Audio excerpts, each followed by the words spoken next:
think since it's 4 o'clock, we can call the meeting to order. So please do the roll call. Okay, Baber, Burnham, Johnson. Here. Here. Mazu, Here. Graber, Here. Stidham, Here. Walker, Here. Urban. Here. Thank you.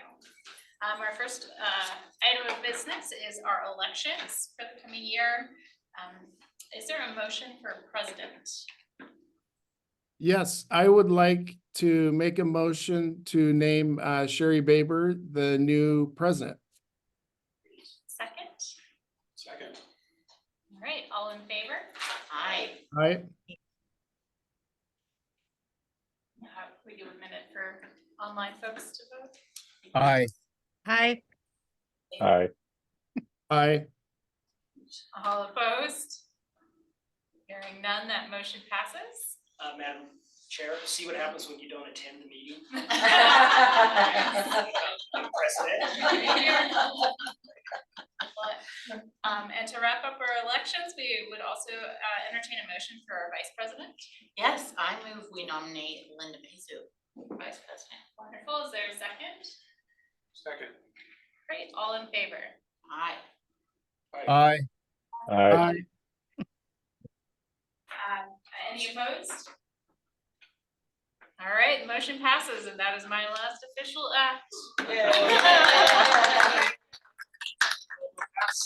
Madam Chair, Commission members, Sorry.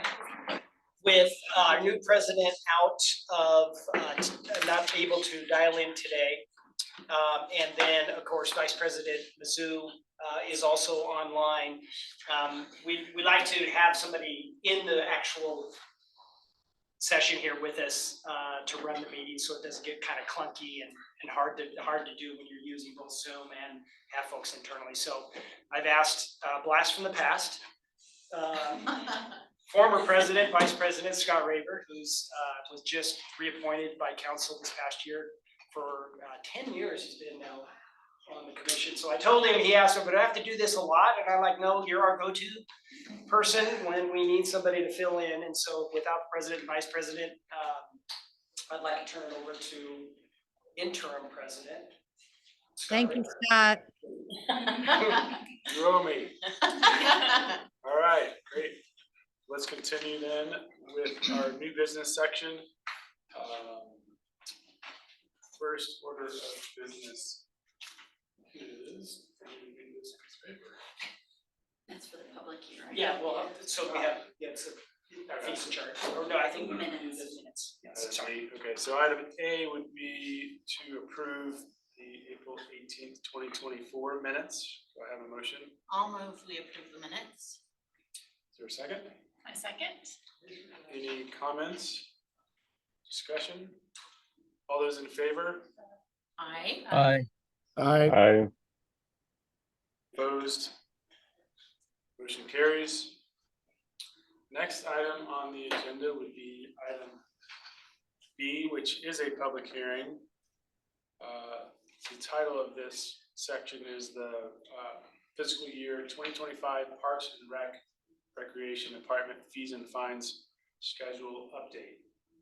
And would you like to read this now? Yes, please. Okay. Those wishing to testify must sign in on the appropriate sign-in sheet. Names will be called in the order listed on the sign-in sheets. Each participant will be provided 3 minutes to testify. Representatives of an established neighborhood association or organization and are the sole representative for the organization will be given 10 minutes to testify.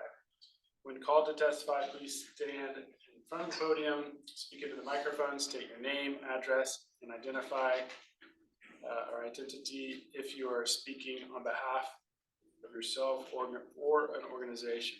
It is requested that only new information is presented.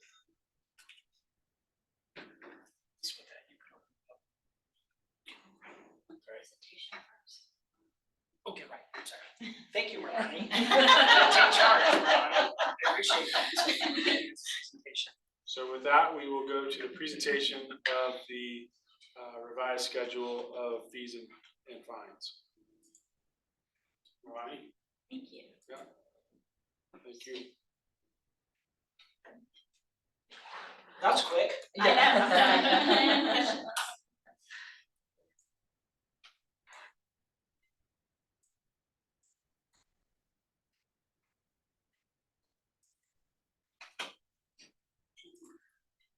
Oops, I'm just trying to share it. Hold on one second.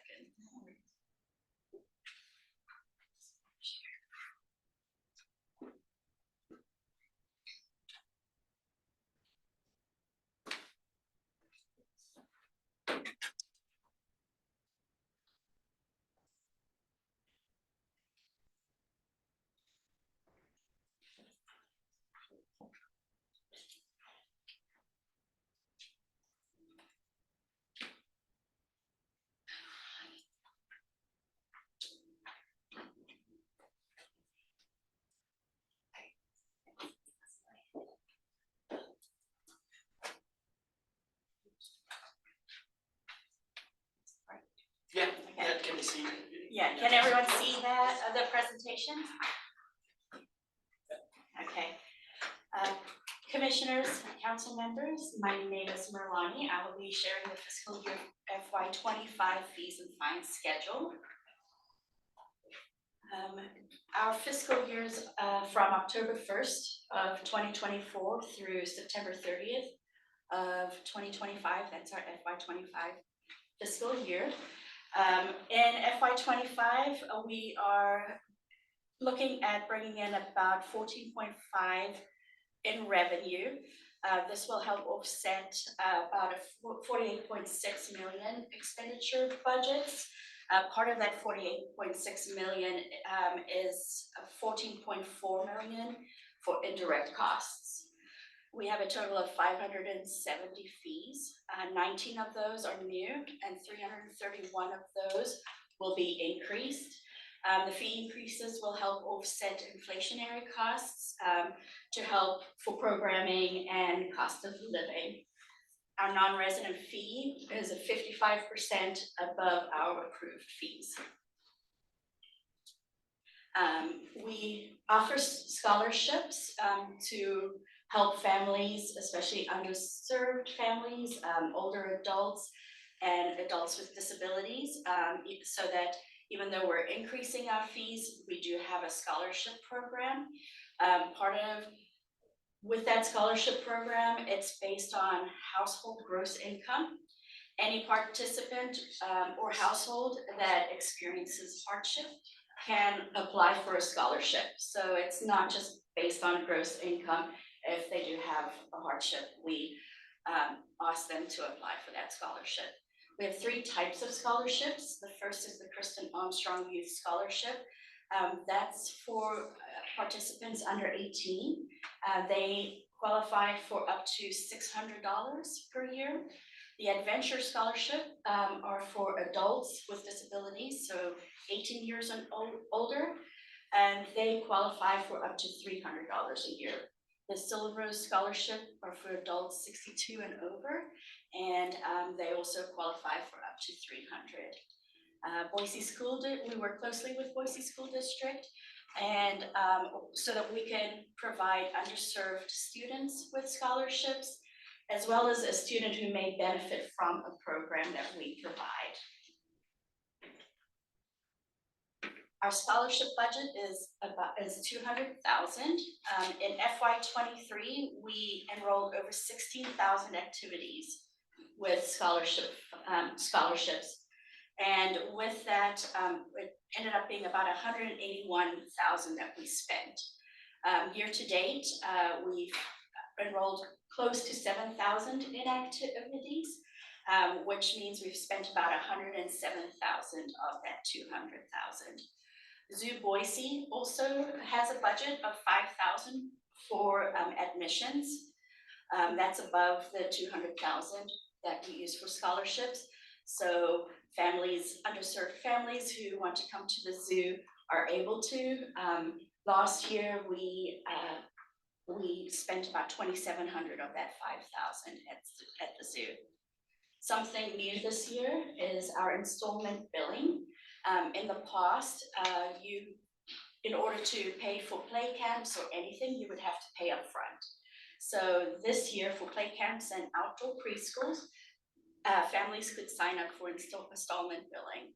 So for instance, if a family with 2 kids signed up even for FY25 for 10 weeks of play camps, in the past, they'd have to pay that $2,500 upfront. Now they would just have to pay the $250 for the 2 children initially, and then the Sunday before the week of the play camp, they would pay for that week. And it's set up automatically, so it would just bill them. Other fines that we wanted to highlight are, well, fees and fines are in FY24, 6 fines were added to the Parks and Recreation fee schedule.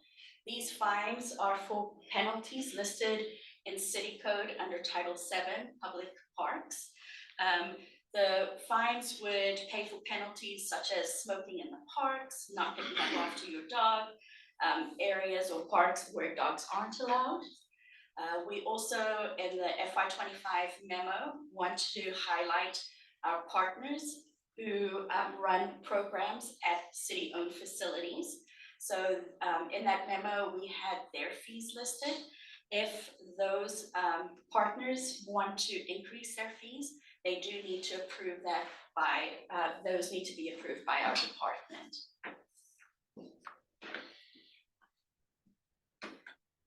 This for FY25, we have 9 different areas within the department who are requesting new fees. Some of those new fees include drop-in classes for adult fitness. For adult sports, there's a new softball draft tournament fee, as well as a team player fee. At the golf courses, there is an outside food catering permit fee. So if they choose not to use the golf courses to cater their event, they would be charged that fee. We also have a tea time cancellation fee. It's fairly common at other golf courses to charge that. A lot of other courses are close to $40 for that cancellation fee, and we are set at $25 for fiscal year 25. Idaho Ice World requested a rink for profit commercial use fee. It is the same as the fee we charge currently in parks. So if a business were to go to Idaho Ice World and want to run a camp for profit or a clinic, they would be charged that fee. So for instance, if a business wants to do a clinic on a Monday from 8 to 12, that would be a half-day rate, so they'd be charged at $540, and then they would also be charged for the 4 hours of ice. At the senior center, there is an adult day program fee. So there used to be a facility, it was Sarah Care, and they would provide daytime senior care and activities. They actually closed in December, and so since then we have seen a big need for that, and so we are now wanting to provide that. So there's 2 fees for that. There's one with transportation and then one without.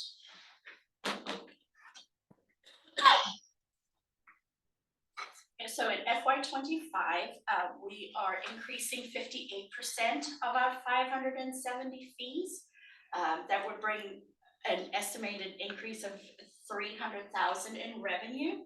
That additional revenue will offset costs proposed for new positions and some maintenance operating costs associated with new parks.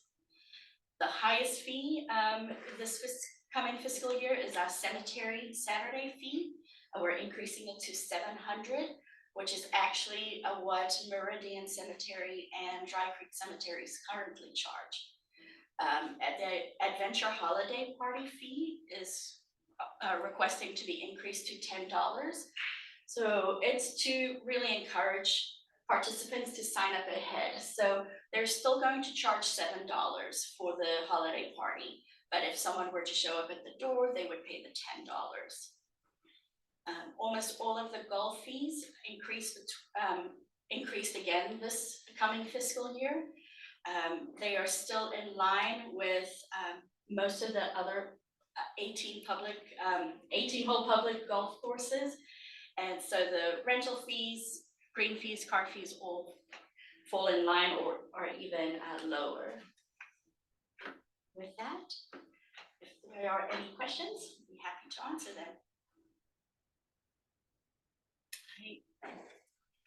President, interim president. I don't have questions, but I just wanted to say, number one, Ronnie, what a great job.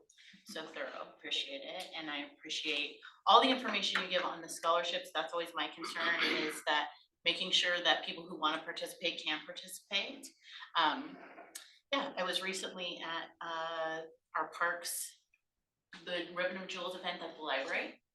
And Kristen Armstrong spoke and said that one of her proudest achievements, and we're talking a gold medalist, said that having these scholarships named after her was one of her proudest achievements. And I just think that really goes to show how important it is that we have these scholarships for kids who wouldn't be able to otherwise attend. So thank you, Melanie, appreciate it.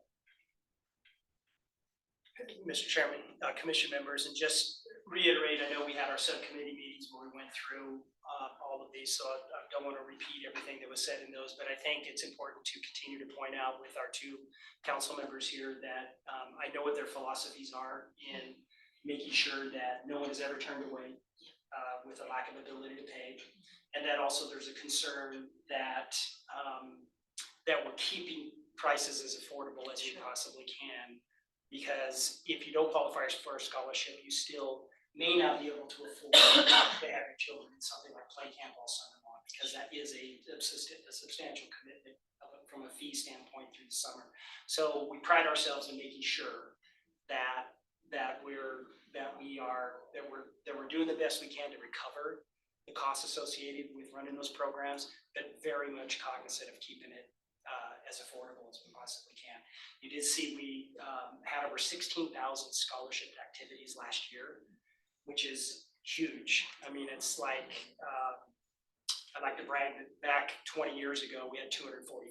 Yeah. And now we got over 16,000. So some of that is the makeup of our community, possibly. Some of it's growth. I would like to think it's a concerted effort to be seeking out those that are underserved in our community, making sure they have every opportunity to participate. And so we fill a really needed gap in this community, and we'll continue to do that. On the flip side, we do have a couple of business entities that we have to make money at. Golf is one of them, and Idaho Ice World is the other. And we do try to operate those as a business venture. So we'll always be bringing, fees forward to be commensurate with what it costs us to operate those entities. So, and we also, at some of our other, like our art program and some of our other camps and activities that we collect fees for, again, very cognizant of that pricing point, but also understanding it has to still try to cover the cost. So we're very liberal with that scholarship money. I just want to tell you that. And I've never had a question from anybody about that. And I shared some of the comments in our subcommittee meetings that I would rather us have someone try to take advantage of us and not miss getting someone that deserves it, as opposed to being so tight and restricted that we actually miss someone that maybe does need our programs. And because we were so restrictive on how we awarded those scholarship dollars that we missed them, and they ended up staying at home and not have anything to do over the entire summer. So that's just a quick snapshot of the philosophy. I believe it follows your vision, council members, of what you want to see occur in this community and creating a city for everyone. Nice job, Merlani, putting everything together. Great job by our coordinators, our recreation coordinators. Most of that 14.5 million comes out of the recreation side of our business, because that's where all the fees for services and programs are that we charge for. And when we look at where we're at competitively, and Merlani did touch upon it, but when we look at like the golf, you're going to continue to see, council members, some increases coming in to help continue to stay competitive there. But we are looking at what everybody's charging, and we're right smack dab in the middle. And I believe it was Commissioner Burnham in one of our subcommittee meetings said, and Commissioner Burnham works for Boise State, and he said we have to be careful to not undercut, because we're a state agency and we have to kind of balance what we charge versus whether we're actually being overly competitive and have an unfair advantage over private enterprise. And he asked the question, and it was a great question in the subcommittee meeting, because that's exactly what we do as well, particularly in the golf business. Now, ice, we're the only rank. So we take that very seriously, and we don't gouge in any way, shape, or form, but there's a lot of options out there. So we make sure that we're on public courses right in the middle. So we're not at the top, we're not at the bottom, and that seems to be a sweet spot, for us to be at. So anyway, happy to answer any other questions if you have any specific programs or activities. These two ladies have basically worked tirelessly with our rec team in putting this all together. Happy to answer any of those if you have any red flags, but obviously this comes to you in the overall budget workshop that you will be going through those series of those coming up here this summer.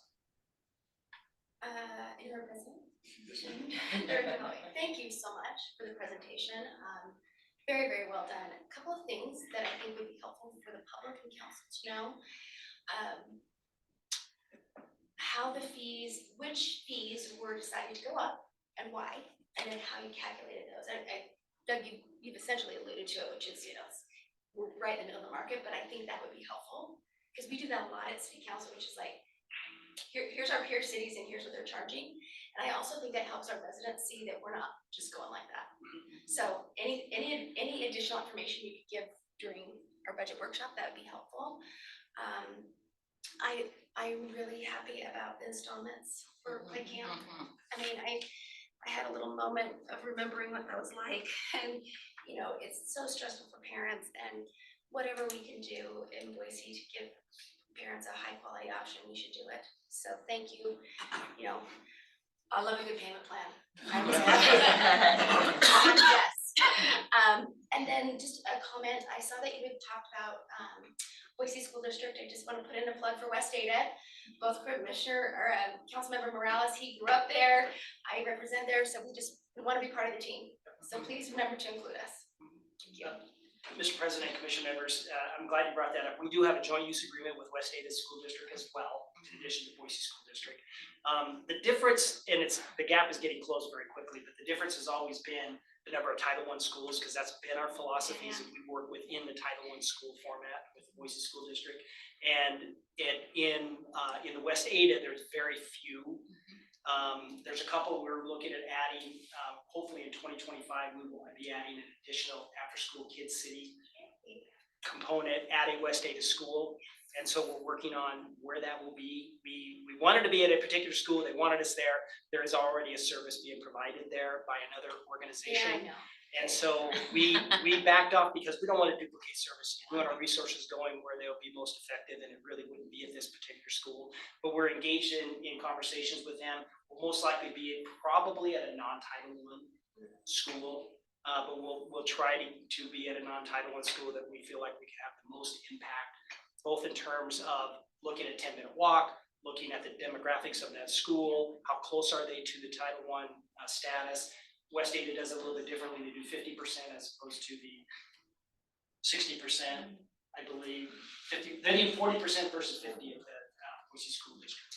But again, the gap's closing because more and more of the schools in Boise are either falling off Title I or they're really close to falling off of Title I. And so we have to adjust our philosophy because we're still looking at, even if they fall off, and this is why we would work with a West Ada non-Title I, we still feel like we need to be at some of those locations. And so we'll continue to do that. So we're not forgetting them. Well, that is great news. Yeah. Just as a way to kind of understand the psyche, it's, you go to West Ada schools, but you live in Boise, and so it's really hard for people. Like I struggle with this, like, Meridian camps are closer. Do I send my kids to Meridian? But I'm part of Boise, and I think the more that we can help people feel like you're part of our team, Absolutely. because you have this identity crisis. Yes, It's just totally, Meridians. totally agree, council member. And there's 12 or 13 elementary schools, and there's one junior high school, Scott, and then Centennial High School. Yeah. All those are located within the city limits of Boise and serve our constituency of children and families. So we're very cognizant of that as well. Interim President, I'll just piggyback off of that. And actually, I've got a little West Ada in my district as well, so I gotta claim that just a little. Yeah, so, and yeah, being a West Ada kid, Boise kid, and West Ada kid. But I just wanted to thank you for putting together this wonderful presentation, also the fee schedule that was provided. Going through the fee schedule, just to see the changes was just a great reminder of how many awesome opportunities are available to our neighbors. And, you know, Councilmember Halliburton and I took advantage of pickleball classes earlier in the year.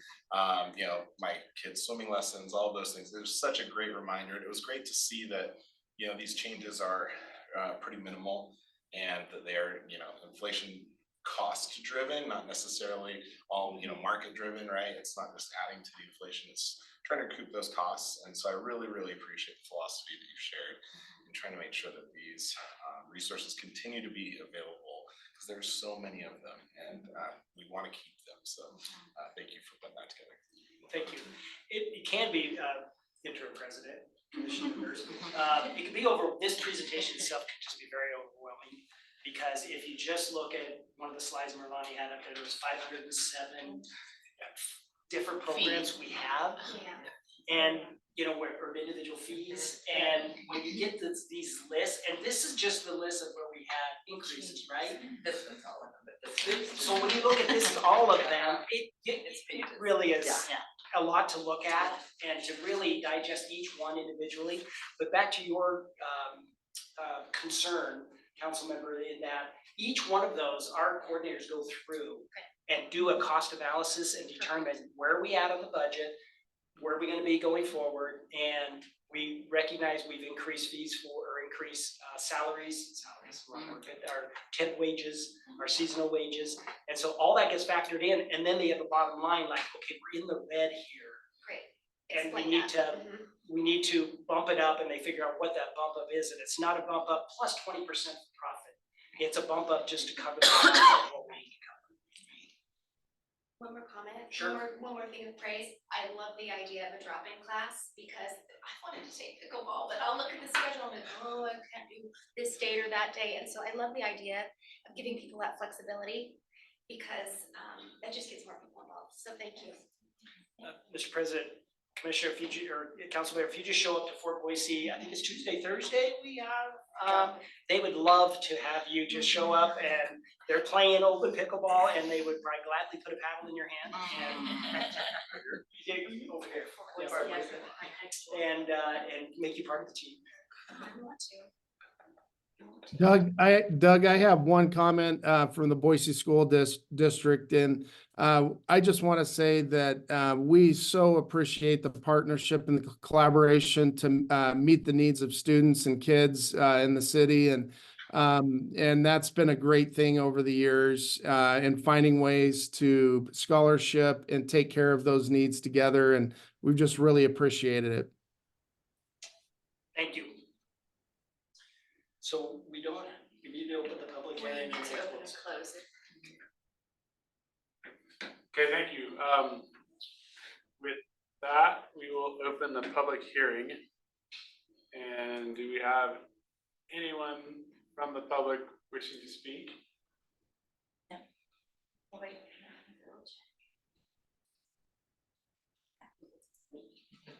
Okay, great. Well, then we will close the public hearing and we will make a vote. We will, would someone like to make a motion? I move, I